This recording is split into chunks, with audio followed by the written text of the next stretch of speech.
प्रभाकर आपके पास आते हैं। ईओयू की वो रिपोर्ट जिसका जिक्र यहां पर परिमल कर रहे थे, ईओयू इस मामले को क्योंकि देख रही है और यहां पर देख रही थी अब तक और अभी तक पढ़ते यहां पर खुलती चली जा रही है। इंटर स्टेट गैंग की यहां पर बात आ रही है, सिर्फ एक जगह की बात नहीं है। ये कैसे नेटवर्क वहां पर काम कर रहा था, इसके बारे में क्या कहती है ईओयू की रिपोर्ट, जरा वो भी बताइए। देखिए, जब ये मामला प्रकाश में आया था और जब इसकी तफ्तीश शुरू हुई थी तो ये मामला केवल पटना में दिख रहा था। और पटना में जिस दिन ये परीक्षा हो रही थी, एनआईटी की परीक्षा हो रही थी, उस दिन ईओयू के पास ये जानकारी आई थी कि कुछ ऐसे परीक्षार्थी हैं जो दूसरे के नाम पे बैठे हैं, जिसे डमी कैंडिडेट्स कहते हैं, वैसे बैठे हैं। उनका नाम उन्हें दिया गया था और उस समय ईओयू की टीम जो है उन परीक्षा केंद्रों पर पहुंची और उन छात्रों को चिन्हित करके लाई। उनकी गिरफ्तारी हुई और मीडिया ने भी उस पर रिपोर्ट किया कि कैसे डॉक्टर्स जो हैं, जो कि फर्स्ट ईयर और सेकेंड ईयर के डॉक्टर्स थे, वो बैठे थे दूसरे के बदले। लेकिन जब उनसे तहकीकात शुरू हुई, उनसे पूछताछ शुरू हुई तो बहुत ही बड़ा मामला निकला। तब इसमें मामला आने लगा पेपर लीक का। और जो इंट्रोगेशन में जो छात्र बैठे थे उन्होंने इस बात को कबूल किया ईओयू के सामने कि पेपर लीक हुआ है और हमें जो है वो पेपर दिया गया था, साथ में आंसर शीट्स दिए गए थे और हमें रटने का टाइम दिया गया था कि हम उस पेपर को, आंसर को याद करके और वो एग्जामिनेशन हॉल में दे सके। और जब हम एग्जामिनेशन हॉल में गए, जब एक्चुअल में हमें पेपर दिया गया तो वो पेपर बिल्कुल मेल खाता था उस पेपर से जो उन्हें पहले दिया गया था और जिसका उन्होंने आंसर याद किया था। जब इस पर तफ्तीश शुरू हुई तो ये मामला पटना से बढ़ता बढ़ता ये राजगीर पहुंचा, नालंदा पहुंचा, ये जहानाबाद पहुंचा और अब ये झारखंड में घुस आया है।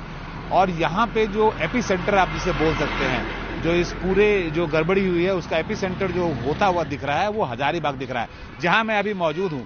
मैं आप जो पीछे सड़क देख रहे हैं हजारीबाग की सड़क है और यहां एनडीटीवी की टीम इसीलिए मौजूद है ताकि हम इसमें तफ्तीश कर सके, इस पूरे मामले की पूरी जानकारी दर्शकों तक पहुंचा सके कि कैसे कैसे ये पूरा खेल हजारीबाग में रचा गया। हजारीबाग जो है वो झारखंड का एक बड़ा कोचिंग हब भी है और बहुत बड़ी संख्या में पूरे झारखंड से बच्चे यहां आते हैं।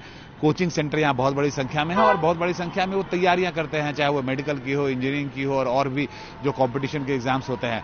तो हजारीबाग से ये पेपर लीक होने की बात हो रही है। रांची से भी इसके तार जुड़े हुए हैं।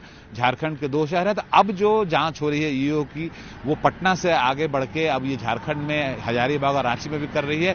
और उत्तर प्रदेश, जो पूर्वांचल जिसे हम बोलते हैं, पूर्वी उत्तर प्रदेश, वहां के भी कुछ इलाकों की खबर आ रही है। हालांकि उसकी अभी हम पुष्टि इसलिए नहीं कर रहे हैं क्योंकि उसके बारे में मेरे सूत्र हमारे पुष्टि नहीं कर रहे हैं, बट हमारी जो जानकारी है उसमें पूर्वांचल के भी कुछ शहरों की बात हो रही है, बनारस और गोरखपुर जैसे जगहों की बात हो रही है। वहां पे भी इस गिरोह एक्टिव था।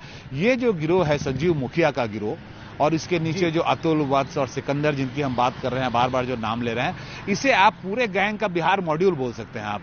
ये मॉड्यूल जो है ये बिहार, झारखंड और पूर्वांचल में काम करता था और इन जगहों पे स्टूडेंट्स को खोजना, वैसे स्टूडेंट्स को खोजना जो पैसे दे सकें और जो प्रश्न पत्र खरीद सकें, क्योंकि 40 से 50 लाख रुपए की बात हो रही थी, तो वैसे कैंडिडेट्स को खोजना ये इनका काम था। और पेपर जो लीक होता है आज के दिन में वो डिजिटल होता है, सोशल मीडिया पे होता है, सोशल प्लेटफॉर्म्स पे होता है, जैसे इस केस में व्हाट्सएप और टेलीग्राम पे हुआ था। तो इस बात से आप इनकार नहीं कर सकते कि ये मामला केवल बिहार झारखंड का नहीं है, ये मामला पूरे देश का हो सकता है। क्योंकि एक बार आपने जब पेपर लीक कर लिया और आपके व्हाट्सएप पे आ गया तो आप पटना भी उतनी आसानी से भेज सकते हैं जितनी आसानी से केरला और जम्मू भेज सकते हैं आप।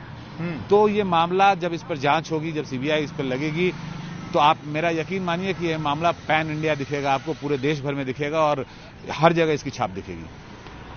बिल्कुल। अब क्योंकि सीबीआई इस मामले को देखेगी तो जाहिर है जो और जगह के बच्चे हैं जिन्होंने सवाल यहां पर जो है खड़े किए थे कि पेपर लीक हुआ है, किस तरह से इतने लोगों ने टॉप कर लिया, किस तरह से नंबर जो है इतने सारे बच्चों के इतने ज्यादा आ गए, ये तमाम चीजें